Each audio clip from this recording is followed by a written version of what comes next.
हा, तर तुम्हाला माहित आहे इथं एक प्रश्न आहे 6 पॉइंट. तुम्हाला मी काल आपले जे सूत्र दिला होता त्या सूत्रांवरच आपल्याला हे गणित सोडवायचे आहे. ठीक आहे.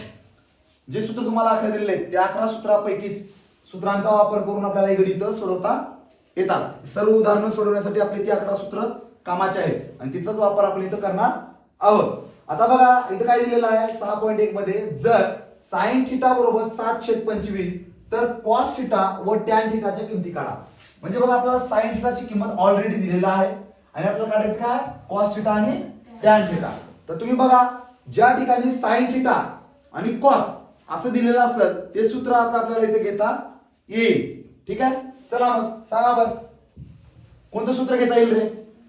साइन वर्ग हा साइन वर्ग थीटा प्लस थिटा अधिक कॉस वर्ग थीटा थिटा बरोबर 1. या सूत्राचा वापर करून आपल्याला कॉस ची किंमत काढता येईल. ठीक आहे. चला मग सांगा साइन ची किंमत काय दिलेली आहे इथं 7/25 चा वर्ग अधिक कॉस वर्ग थिटा बरोबर 1. मला सांगा 7 चा वर्ग किती असतो रे? 49 छेद 25 चा वर्ग 625. इथपर्यंत तुम्हाला कळलं. त्याच्यानंतर अधिक कॉस थिटाला कॉस वर्ग थिटा बरोबर 1 ला 1. मग आपल्याला किंमत कशी काढायची आहे कॉस ची. मग कॉस ला इकडे घेऊन या. कॉस वर्ग थिटा बरोबर 1 ला 1. आता बघा 49 छेद 625 इकडे आहे बरोबर चिन्हाच्या. जर आपल्याला तिकडे घेऊन जायचं असेल तर अधिकचं वजा 49 छेद 625. मग मला सांगा इथे 1 आहे याच्या खाली काहीच नाही. जिसका कोई नहीं होता उसका एक होता है. गुड. चला 1 घेऊ इथं. मग कॉस वर्ग थिटाला कॉस वर्ग थिटा.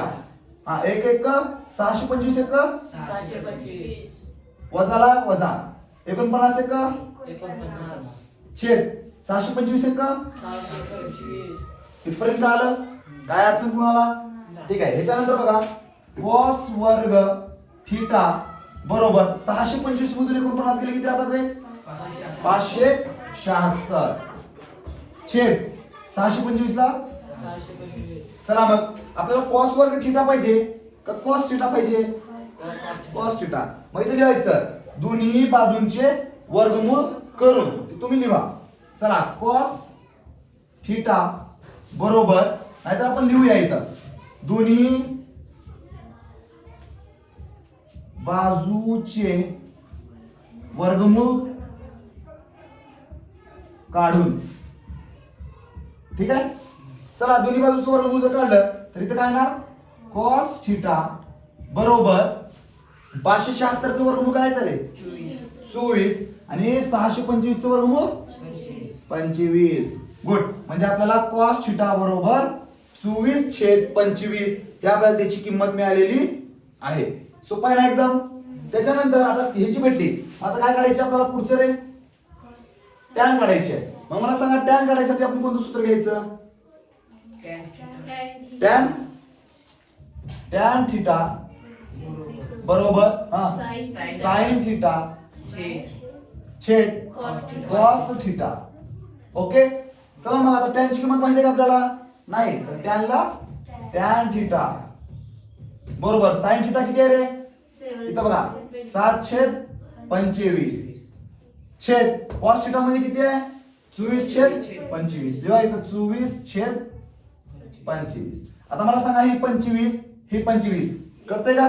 गेलं. मग उरलं काय टॅन थिटा बरोबर 7/24. आला आपलं उत्तर. म्हणजे बघा कॉस ची किंमत आली 24/25 आणि टॅन ची किंमत आली 7/24. आपलं उत्तर आलेलं आहे. अशा प्रकारामध्ये आपल्याला ही गणितं सोडवायची आहेत. सोपे आहेत का?